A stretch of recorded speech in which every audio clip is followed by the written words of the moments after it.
This video is on unbelief related things. The first subsection is demons related.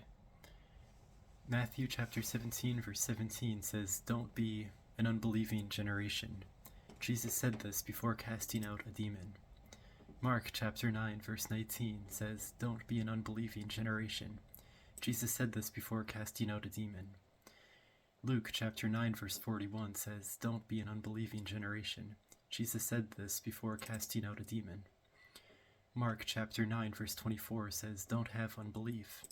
The father of a demon-possessed boy told Jesus that he believes, but he had asked Jesus to help him overcome his unbelief.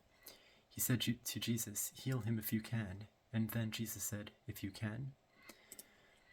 The second of three subcategories is general negativity indicated regarding unbelievers. 1 Corinthians chapter 14 verse 22 says, "Don't be an unbeliever." Tongues are a sign for unbelievers, and prophecy is for believers. So it's subtly indicating there's a difference between the two and perhaps not to be an unbeliever. 1 Corinthians chapter 14 verse 23 says, "Don't be an unbeliever."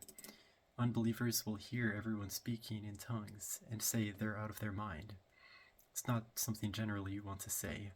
Tongues is a legitimate concept in the Bible. 1 Corinthians chapter 14 verse 24 says, "Don't be an unbeliever." If an unbeliever hears everyone prophesying, he'll be convinced he's a sinner and will be judged by all, and the secrets of his heart will be laid bare, so he'll worship God.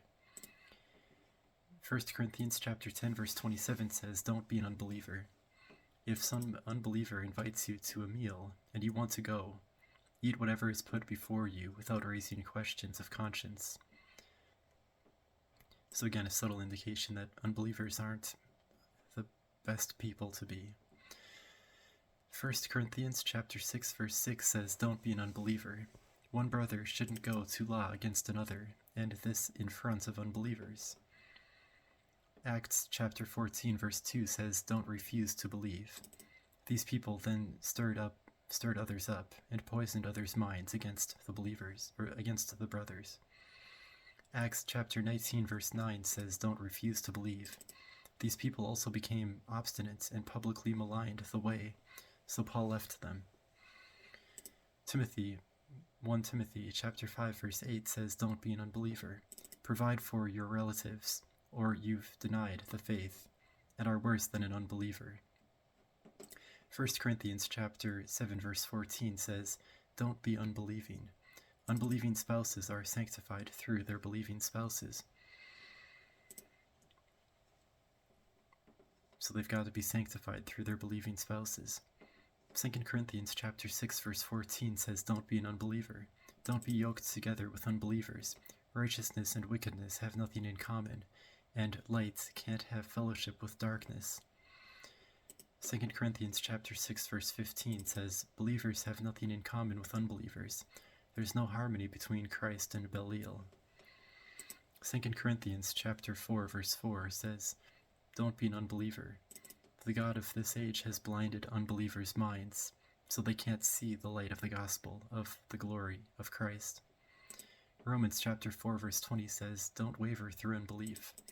Abraham didn't do this regarding God's promise that he'd have a baby boy, despite he and Sarah's old age. The third of three subcategories of the unbelief topic is the eternal destiny related subcategory. Hebrews chapter 3 verse 12 says, "See to it that you don't have an unbelieving heart, which turns away from the living God, like the Israelites did in the desert." Hebrews chapter 3 verse 19 says, "Don't have unbelief, like Israel in the desert, who didn't enter God's rest." Luke chapter 12 verse 46 says, "Don't be an unbeliever. If you aren't doing what you should be, the master will come back unexpectedly and cut you to pieces and assign you a place with the unbelievers." Romans chapter 11 verse 20 says, "Don't have unbelief. Other people/branches were broken off because of unbelief." Romans chapter 11 verse 23 says, Don't have unbelief. Then you'll be grafted in, since God is able to graft you in again.